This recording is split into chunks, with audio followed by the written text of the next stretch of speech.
नमस्कार किसान भाइयों, बिहार किसान योजना यूट्यूब चैनल पर आपका बहुत बहुत स्वागत है। दोस्तों, ये वीडियो उनके लिए बहुत ही उपयोगी है जो किसान भाई राजमा की उन्नत खेती कर करके अधिक लाभ कमाना चाहते हैं और वो ये चाहते हैं कि उसको एक साइंटिफिक और सही जानकारी मिले। तो इस वीडियो में यही है। दोस्तों, आपको बता दें कि पूर्णिया जिले के जो कृषि विज्ञान केंद्र हैं उसके वरीय साइंटिस्ट डॉक्टर गोविंद कुमार जो पीएचडी हैं इस फील्ड में, दोस्तों आपको बताएंगे कि राजमा की खेती कैसे करनी चाहिए, क्या साइंटिफिक तरीका है। पूरी बात दोस्तों आपको इस वीडियो में बताएंगे। ये वीडियो थोड़ा लंबा है और स्लो है। दोस्तों, इस वीडियो को अगर आखिर तक देखेंगे तो आपको परिपक्व जो अच्छी जानकारी है वो मिलेगा, जिससे कि आपको राजमा की खेती में लॉस नहीं होगा। दोस्तों, इस वीडियो को आखिर तक देखिए, इसमें बहुत अच्छी जानकारी है। जो राजमा है इसको हम मक्का से आपको तुलना करके बताएंगे। जैसे मक्का आपका तकरीबन 150 दिन नहीं 6 महीने के आसपास, 6 महीने 5.5 महीने, 150 से तो अधिक दिन में ही मक्का आपका उत्पादित होता है, 160-70 दिन के आसपास। और राजमा 110 से लेके 120 दिन में आपके खेत को खाली कर देगा। ठीक है। राजमा का उत्पादन जो होता है वह तकरीबन 20 से 25 कुंटल प्रति हेक्टेयर, अगर हम एकड़ में बात करें तो 8 से 10 कुंटल। और किसान भवानीपुर के जो कृषक हैं उनके दरवाजे से बाहर वाले लोग आकर के 9 से 10 हजार रुपये कुंटल राजमा को ले जाते हैं। अगर उनके खेत में 10 कुंटल भी राजमा हुआ तो 1 लाख प्रति एकड़, 1 लाख प्रति एकड़, जो आप मक्का के बराबर, मक्का के समतुल्य है बिल्कुल। अब लागत और लाभ इसकी तुलना जब आप करेंगे तो आपको लगेगा हमेशा कि राजमा की खेती, लागत की अगर आप तुलना कीजिएगा तब आपको यह लगेगा कि राजमा हमारे लिए एक बेहतर विकल्प है। लेकिन चूंकि मक्का ट्रेडिशनली आप अपने क्षेत्रों में उगाते हैं और मक्का के बारे में हमको लगता है कि हर किसान बेहतर ढंग से खेती का तौर तरीका, उर्वरक प्रबंधन, लगाने का, बीज का चुनाव, खरपतवार नियंत्रण, रोग बीमारी, सारा कुछ आप लोग करीब करीब अच्छे से जानते हैं। थोड़ी बहुत कभी कभी जो प्रशिक्षण होता है उसके माध्यम से आप अपडेट भी हो लेते हैं और जो दुकानदार लोग हैं उनके माध्यम से भी आपको बहुत सारी जानकारी मिल जाती है। लेकिन राजमा को वैकल्पिक तौर पे अपने खेतों में थोड़ा थोड़ा 5 कट्ठा 10 कट्ठा करके इस क्षेत्र को अगर आप बढ़ाएंगे तो हमको लगता है कि मक्का के बजाय आप राजमा से ज्यादा बेहतर लाभ ले सकते हैं। आपके खेत पर अभी जो एक बात कह रहे थे जाकिर हुसैन, जो हमारे भोला पासवान कृषि महाविद्यालय के सहायक प्राध्यापक हैं, उन्होंने कहा कि फसल चक्र में एक दलहनी फसल को समावेशित करना चाहिए।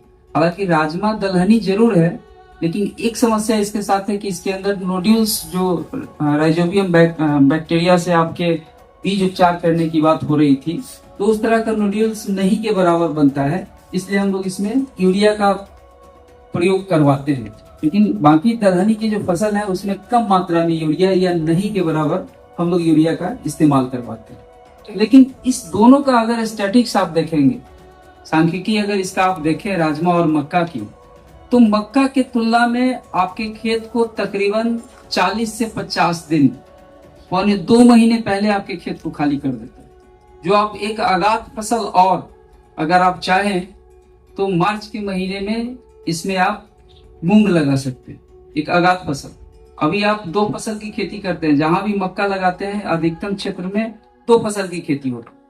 लेकिन अगर राजमा को आप इंट्रोड्यूस करते हैं अपने क्षेत्र में तो वह 3 फसल आपको श्योर देगा, और तीसरा जो फसल होगा वह निश्चित रूप से दलहनी फसल होगा। दलहनी का मतलब यह है कि वह मूंग का समय है, गर्मा का समय है, जिसमें पानी की कम आवश्यकता होती है, और उसके माध्यम से हमको एक हरा खाद के रूप में हमारे खेत को जैविक जो पदार्थ हैं, कार्बनिक पदार्थ हैं, वो मिल जाते हैं अगर उसको आप अपने खेत में गाड़ देते हैं।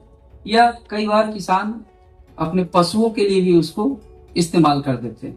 लेकिन हमारे किसान भाइयों से आग्रह है कि हमेशा खेत का जो अधिकतम वेस्टेज है या बाई प्रोडक्ट जिसको आप कहते हैं, पुआल जिसको आप कह लीजिए, डंठल कह लीजिए, उसका अगर आप खेत में इस्तेमाल करें तो हमको लगता है कि खेत का जो सॉइल हेल्थ है, मिट्टी की दशा, क्योंकि मिट्टी का जो स्वास्थ्य है वो बड़ा कंसर्न का विषय है, बड़ा महत्वपूर्ण विषय हमारे लिए है। और दिन प्रतिदिन उसमें खराबी भी आ रही है। साथ साथ आप देख रहे हैं कि किस तरह से फर्टिलाइजर का अभाव हो रहा है, और सरकार का भी यही जोर है कि कहीं ना कहीं हम यूरिया का विकल्प देखें, डीएपी का विकल्प देखें। इसके तौर पे नैनो फर्टिलाइजर का प्रयोग आप किसान भाई कर भी रहे हैं, उसका नफा नुकसान उससे भी आप अवगत हैं। तो कहने का ये मतलब है कि हम जिस परंपरागत कृषि के साथ चले थे, शुरुआत में जब हमारा कृषि इतना विकास नहीं किया था, इतनी तकनीक नहीं थी, उस वक्त हम गोबर कंपोस्ट जानवर के माध्यम से या हरा खाद के माध्यम से अपने खेतों को हेल्दी बना के रखते थे, स्वस्थ बना के रखते थे। लेकिन आज का जो इंटेंसिव कृषि हो गया है कि एकदम एक फसल लो तुरंत दूसरा लेना है, तीसरा लेना है, लेकिन वहां हम लोग खेत में मिट्टी के स्वास्थ्य का ख्याल बिल्कुल भूल जाते हैं। तो उस लिहाज से हम कह रहे हैं कि अगर 2 फसल हम राजमा के साथ ले लेते हैं तो एक तीसरे फसल की संभावना या राजमा का फसल हमको देता है।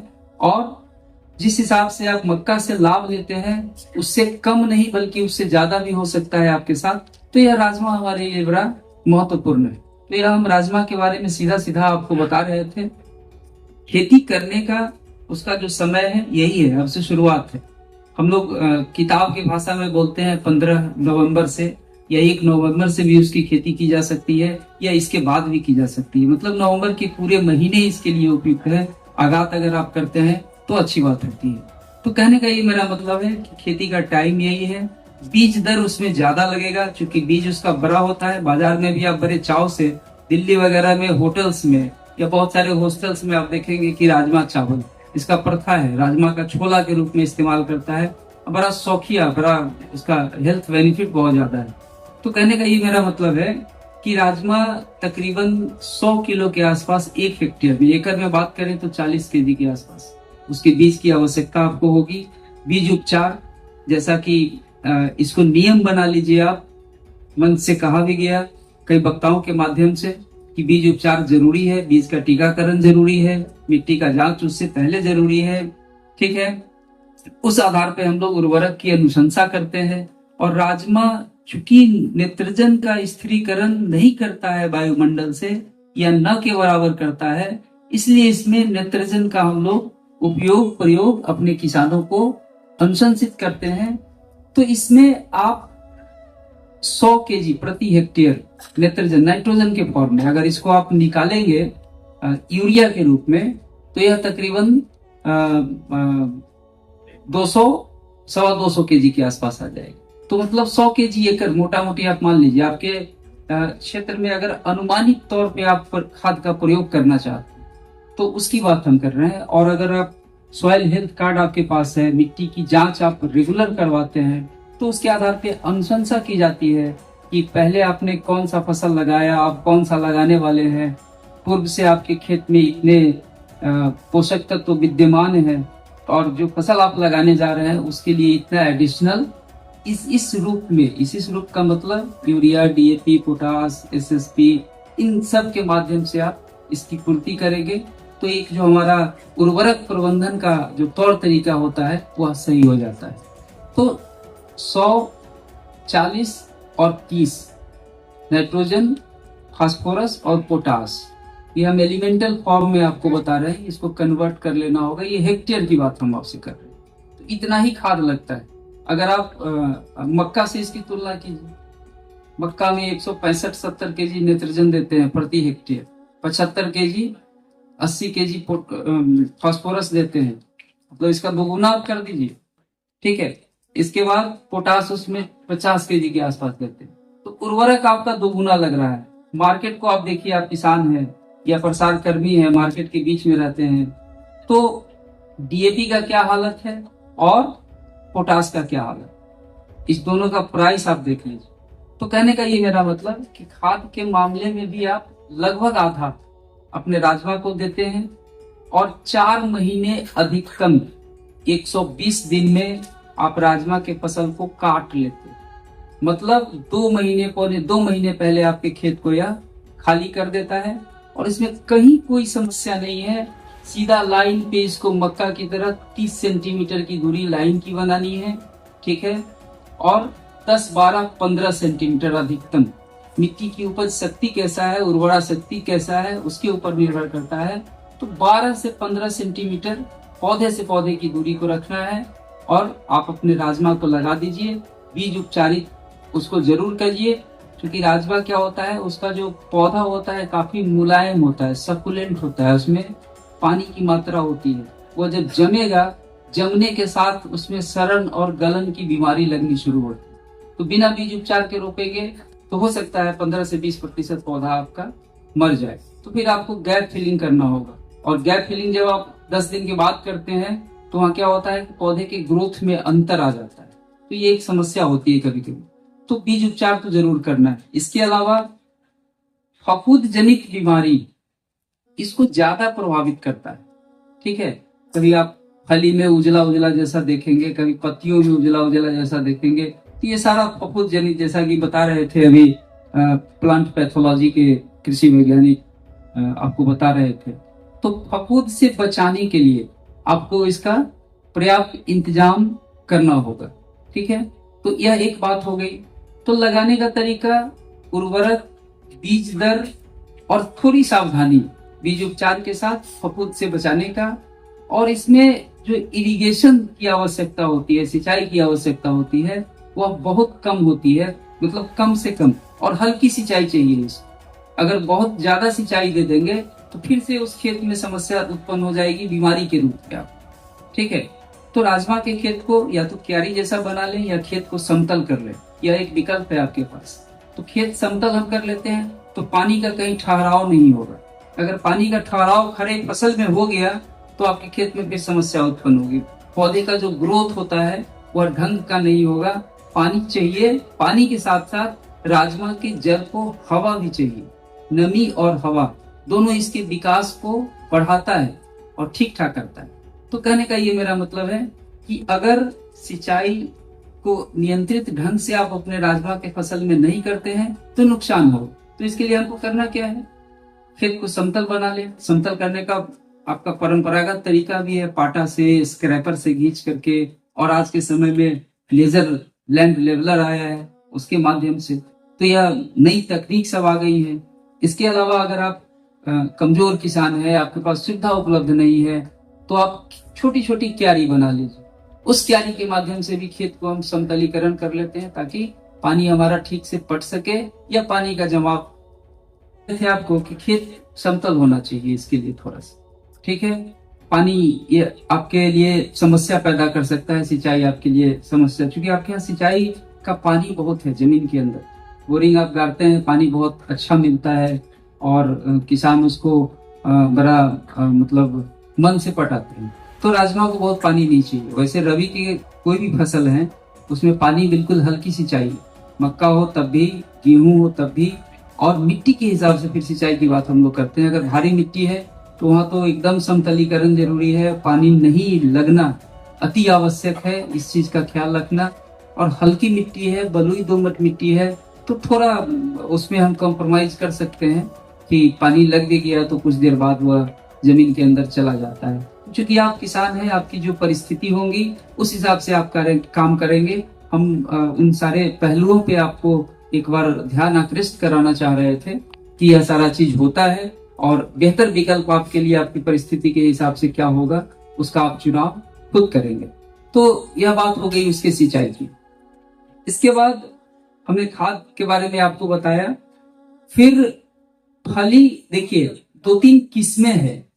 एक लोकल किस्म है जो भवानीपुर के किसान, उनके यहाँ वो एडॉप्टेड किस्म है, ठीक है। उनको भी पता नहीं है, हम लोग भी कोशिश किए थे कभी कि उस किस्म का नाम जाना जाए कि आखिर है क्या, तो वो आइडेंटिफाई नहीं कर रहे हैं। वो परंपरागत रूप से उन्हीं बीजों को रखते हैं और लगाते चले जाते हैं। हालांकि उपज में थोड़ी ह्रास उनको महसूस हो रही है आज से 4 साल 3 साल पहले जो लगाया करते थे उसकी तुलना में। तो कुछ अच्छी किस्में हैं, अब पता नहीं, हम लोगों को भी अनुभव नहीं है कि वह किस्म यहाँ कितना बेहतर करेगा। इसीलिए हम हर नए किसान से, जो किसान इस कार्य को करने के इच्छुक होंगे, उनसे यह कहेंगे कि बृहद पैमाने पे नया प्रयोग कभी भी शुरू नहीं करना है, ठीक है। छोटे पैमाने पे 5 कट्ठा 10 कट्ठा में आप इसका प्रयोग शुरू कीजिए, नए किस्मों के साथ, आपकी परंपरागत किस्म जो आपके जिले में उपलब्ध है उसके साथ, और देखिए कि परफॉर्मेंस उसका किस रूप में बेहतर हो पा रहा है। क्योंकि हम लोग भी कार्य करवाते हैं किसानों से, तो एरिया बहुत कम है इसका, इसलिए हम लोगों को इस पर अवसर नहीं मिलता है सरकार की तरफ से कि इस दिशा में अपने तरफ से कुछ वैरायटी का स्क्रीनिंग कर पाए, चुनाव कर पाए। तो हम किसानों का सहयोग लेकर के इसमें रिकमेंड कर पाएंगे आप किसानों के बीच ही कि इस वैरायटी का चुनाव करके आप अच्छा कर सकते हैं। तो वैरायटी में जैसे उदय एक वैरायटी है, हालांकि पुरानी वैरायटी है लेकिन फिर भी अच्छा कर रहा है। मालवीय 15 करके एक वैरायटी है, वो भी वैरायटी अच्छा है। और हमारे भवानीपुर के जो किसान लगा रहे हैं उस वैरायटी का नाम उनको भी आइडिया नहीं है, परंपरागत रूप से लगा रहे हैं। तो शुरुआत आप उन किसानों से संपर्क करके, या जो लाइन डिपार्टमेंट के आदमी है भवानीपुर के, जो बीओ साहब हैं या फिर कोऑर्डिनेटर हैं, वो लोग थोड़ा सा उन किसानों के माध्यम से बीज दूसरे जगह के किसानों को दिलवाएं और वहां भी इन चीजों का प्रयास करें। तो हमको लगता है कि एक बेहतर विकल्प के रूप में आपके मक्का के विकल्प के रूप में आपके इस क्षेत्र में राजमा अच्छा कर पाएगा, क्योंकि उसके लिए जलवायु भी काफी उपयुक्त है।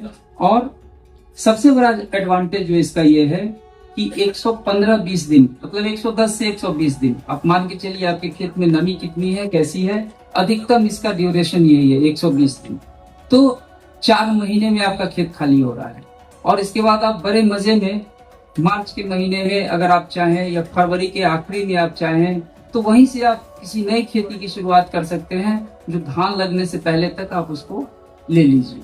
तो उसमें बेहतर विकल्प गर्मा में यह बचता है, क्योंकि बहुत पानी गर्मा के सीजन में दूसरे फसल जब आप सब्जी वगैरह लगाते हैं तो आवश्यकता होती है। तो सब्जी वाले खेतों में प्राय इस तरह की खेती नहीं ही होती है। तो मूंग हमारे पास एक बेहतर विकल्प है, और वह हरा खाद के रूप में आपकी मिट्टी के स्वास्थ्य को भी बढ़ाता है, बायोमास को भी बढ़ाता है, जीवाश्म की मात्रा जो मिट्टी के अंदर होती है उसको बढ़ाता है, जल रोकने की दक्षता को बढ़ाता है, इसके अलावा उर्वरक को अपने अंदर अवशोषित करके रखता है, उर्वरक की दक्षता को बढ़ाता है। मतलब बहुत सारे काम है इसके। ऐसा नहीं है कि हम यहाँ से बोल के 2-4 चीज आपको बस थोड़ा सा बता रहे हैं, बहुत सारी चीजें हैं इसके अंदर। एक आप जो हरे खाद का प्रयोग अपने खेतों में करते हैं तो उसके सैकड़ों फायदे हैं, प्रत्यक्ष या अप्रत्यक्ष। अब जीवाणु, उसमें सूक्ष्म जीवाणु की मात्रा जो बढ़ती है वो भी हमारे लिए लाभदायक होता है। तो हम उन विषयों पर बहुत गहराई से आपके साथ नहीं जाएंगे, लेकिन एक मूंग लगाने का आपको अवसर मिलेगा। आपका जो फसल चक्र है, फसल चक्र का मतलब है फसल लगाना, काटना। एक साल में जितने फसल हम लगाते हैं, हर फसल को हम चाहें तो सही कर सकते हैं, करेक्ट कर सकते हैं। और सही समय पे फसल लगाना यह उत्पादन के लिए सबसे महत्वपूर्ण है।